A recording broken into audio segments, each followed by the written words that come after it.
राधे राधे, हरे कृष्णा।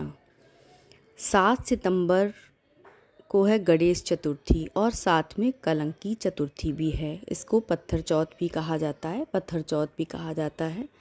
तो इस गणेश चतुर्थी पर जो हम पूजा करते हैं, गणेश जी को घर लाते हैं, लेकिन इस दिन चंद्रमा को देखने से बहुत बड़ा दोष लगता है और मतलब कहते हैं कि कलंक लगता है। जब श्री कृष्ण नहीं, भगवान नहीं बच पाए तो हम लोग तुच्छ मानव हैं।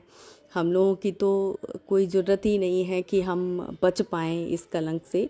तो अगर हम ये चंद्रमा देख लेते हैं कलंक की चतुर्थी वाले दिन, तो हमें इसके लिए एक कथा सुननी होती है, स्यमंतक मणि की कथा होती है, वो सुननी होती है, जिससे कि ये दोष ख़त्म हो जाता है।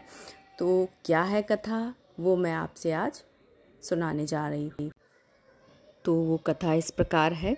एक बार नंद किशोर ने सनत कुमारों से कहा कि चतुर्थी के चंद्रमा के दर्शन करने से कृष्ण भगवान पर जो लांछन लगा था वह सिद्धि विनायक व्रत करने से दूर हुआ था। ऐसा सुनकर सनत कुमारों को आश्चर्य हुआ।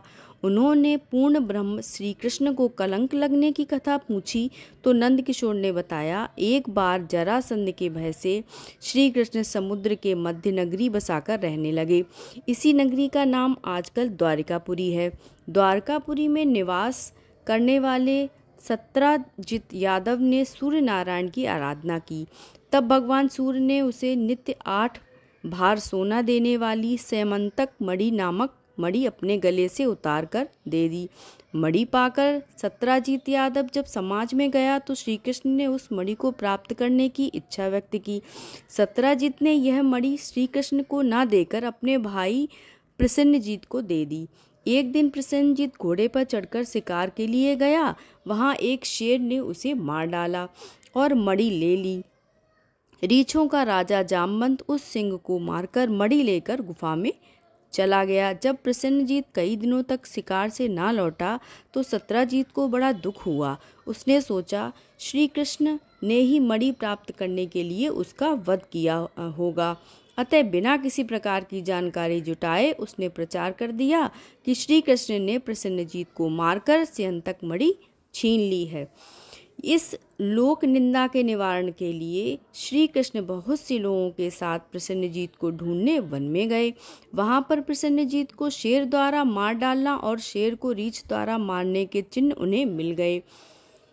रीछ के पैरों की खोज करते करते वे जामवंत की गुफा पर पहुंचे और गुफा के भीतर चले गए। वहां उन्होंने देखा कि जामवंत की पुत्री उस मणि से खेल रही है। श्री कृष्ण को देखते ही जामवंत युद्ध के लिए तैयार हो गया। युद्ध छिड़ गया। गुफा के बाहर श्री कृष्ण के साथियों ने उनकी 7 दिन तक प्रतीक्षा की। फिर वे लोग उनके वध को जानकर पश्चाताप करते हुए द्वारकापुरी लौट गए। इधर 21 दिन तक लगातार युद्ध करने पर भी जामवंत श्री कृष्ण को पराजित ना कर सका। तब उसने सोचा, कहीं यह वे अवतार तो नहीं जिनके लिए मुझे रामचंद्र जी का वरदान मिला था। यह पुष्टि होने पर उसने अपनी कन्या का विवाह श्री कृष्ण के साथ कर दिया और मणि दहेज में दे दी। श्री कृष्ण जब मणि लेकर वापस आए तो सत्राजीत अपने किए हुए पर बहुत लज्जित हुआ।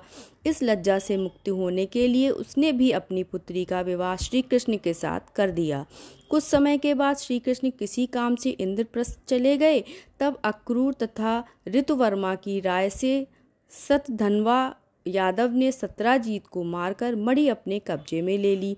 सत्राजीत की मौत का समाचार जब श्री कृष्ण को मिला तो वे तत्काल द्वारिका पहुंचे। वे सतधनवा को मारकर मणि छीनने को तैयार हो गए। इस कार्य में सहायता के लिए बलराम भी तैयार थे। यह जानकर सतधनवा ने मणि अक्रूर को दे दी और स्वयं भाग निकला। श्री कृष्ण ने उसका पीछा करके उसे मार तो डाला पर मणि उन्हें नहीं मिल पाई। बलराम जी भी वहां पहुंचे। श्री कृष्ण ने उन्हें बताया कि मणि उनके पास नहीं है। बलराम जी को विश्वास न हुआ। वे अप्रसन्न होकर विदर्भ चले गए। श्री कृष्ण के द्वारिका लौटने पर लोगों ने उनका भारी अपमान किया। तत्काल यह समाचार फैल गया कि स्यंतक मणि के लोभ में श्री कृष्ण ने अपने भाई को भी त्याग दिया। श्री कृष्ण इस अकारण प्राप्त अपमान के शोक में डूबे थे कि सहसा वहां नारद जी आ गए। उन्होंने श्री कृष्ण को बताया, आपने भाद्रपद शुक्ल चतुर्थी के चंद्रमा का दर्शन किया था, इसी कारण आपको इस तरह के लांछित होना पड़ रहा है। श्री कृष्ण ने पूछा, चौथ के चंद्रमा को ऐसा क्या हो गया जिसके कारण उसके दर्शन मात्र से मनुष्य कलंकित होता है। तब नारद जी बोले, एक बार ब्रह्मा जी ने चतुर्थी के दिन गणेश जी का व्रत किया था।